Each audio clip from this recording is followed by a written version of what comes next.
Hello everybody, good afternoon. Thank you for tuning in. Ivor here, music therapist and life coach. I want to ask a basic question, as always, because it's the simple questions that people seem to skip over as they're looking for these huge philosophies in their life. They seem to skip out on the basics. Here's a basic question. What is it?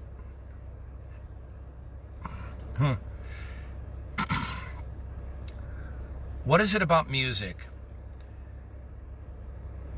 that makes you invest in it in such a way that you believe it can emotionally help you?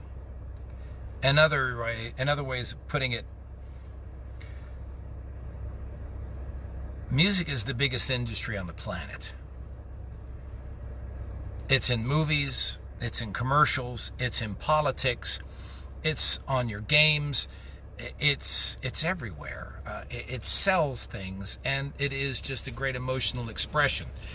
It's been part of humanity's emotional expressions to where there's something that says, when words leave us, music still stands.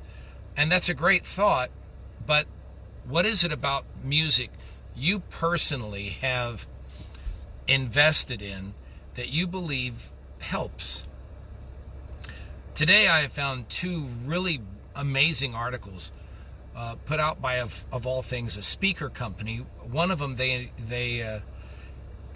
the research was done with Sonos and Apple regarding how music affects the home.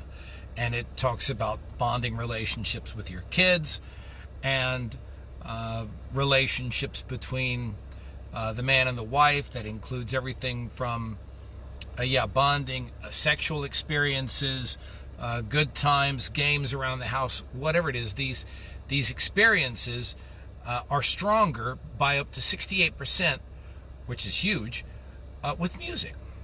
And there's other parts of the article that talks about some real obvious findings regarding physical workouts, because they work not only on distraction. That's two things. One is distraction, getting your mind off the pain and the repetitive nature, but also on the motivation. The other article talks about, and I'd never heard this before, so I had to sit and read it through, all the way through a couple of times, and it was about the fidelity of music. The fidelity. Hi, Tim. Thanks for watching. The fidelity of your music. And what I mean by fidelity is exactly that. I was raised in a day where the terms like wow and flutter were applied to turntables. And what that meant was how the turntable shook. A friend of mine, Martin Conley, would string his turntables up from the ceiling.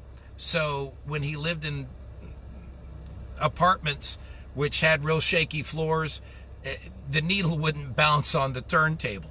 All right, so this one study done again by Sonos talked about how people were more emotionally stirred by the breath of the singer when the singer inhales, and they deliberately put that stuff in there.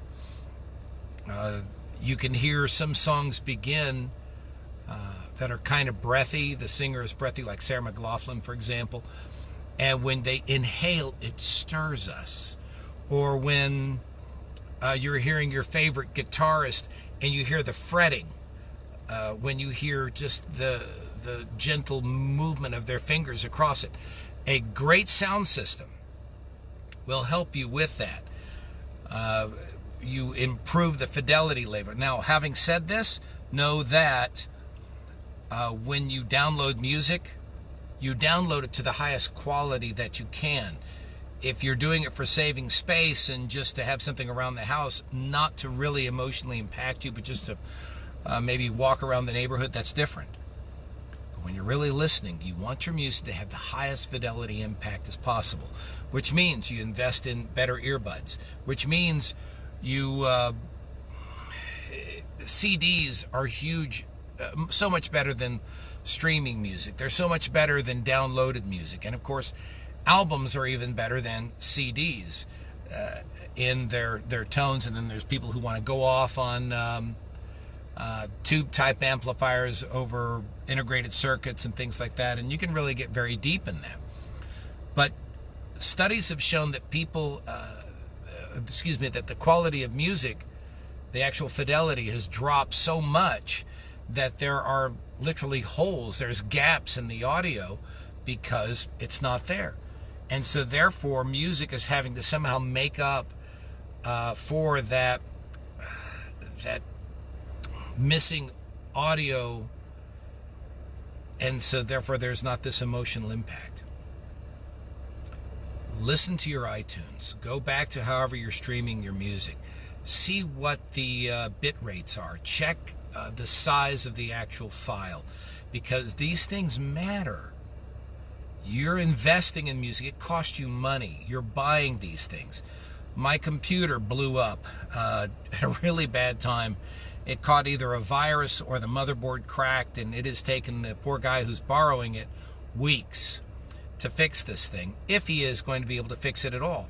If he doesn't, I'm going to have to reload all my music. But if I do, I'm buying a larger storage system, because I've got a lot of CDs, and I'm going to save it at a higher bit rate so that my sound is better. Because I noticed the last time I did this, and I've had to do it about 3 times, I can hear a difference. So that's your bit right now today, no pun intended. But I want you to, as you take this journey in music, take the time for it to have a good fidelity to it, a good sound to it. Sit and listen to your music. It's like a meal.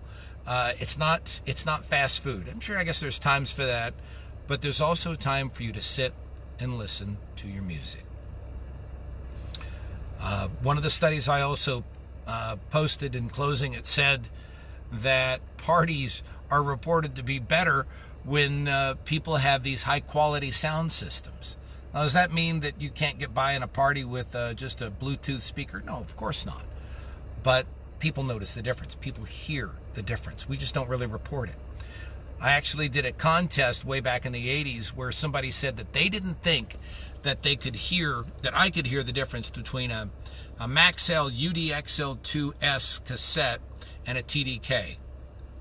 And they took it home and they recorded the same thing on their sound system, the 2 different tapes, the same thing, but on 2 different cassettes. I could tell the difference. That was back then. I still believe that people hear the difference. I can. Can you? I bet you can, but you're just not giving yourself that credit. All right. So my challenge to you, I want you to sit down and try and find the difference. I want you to find that piece of music. Back when we used to buy component systems, they always had these albums that were their test albums. And they were rarely stuff you heard on the top 40. They were normally like jazz albums, classical albums, or the vinyl was these high quality purified vinyl ones where when you drop the needle, it just felt like putting it on velvet. What are you listening to? Again, to really test your system, test your ears, to test your heart, and the fidelity of what you're listening to. Put it in the comments down below. Let me know what you're listening to. I'd love to hear it. My answer is I have a collection of a group called Mannheim Steamroller. Most people know them from their Christmas stuff, but they had a lot of stuff beforehand that's beautiful. Also, I bought a lot of audiophile CDs of various artists where they took the original masters and half-speed them and, really dubbed them well. And some classical albums like Mahler. So it really depends on what I'm listening to or my flavor of what I want. But I've got something that I always can lean back on. And of course, yes, Pink Floyd's Dark Side of the Moon, where you hear the heartbeat starting and ending, coming out of silence instead of like the original cheap Harvest pressings that came out. It was coming out of the pops and clicks and the rumble of the vinyl. Makes a difference. All right, keep in touch. I'm Ivor Chester. You can find me at ivorchester.com and on ivorchester3 on Twitter and Instagram. Let me hear from you. Thanks for your time. Bye.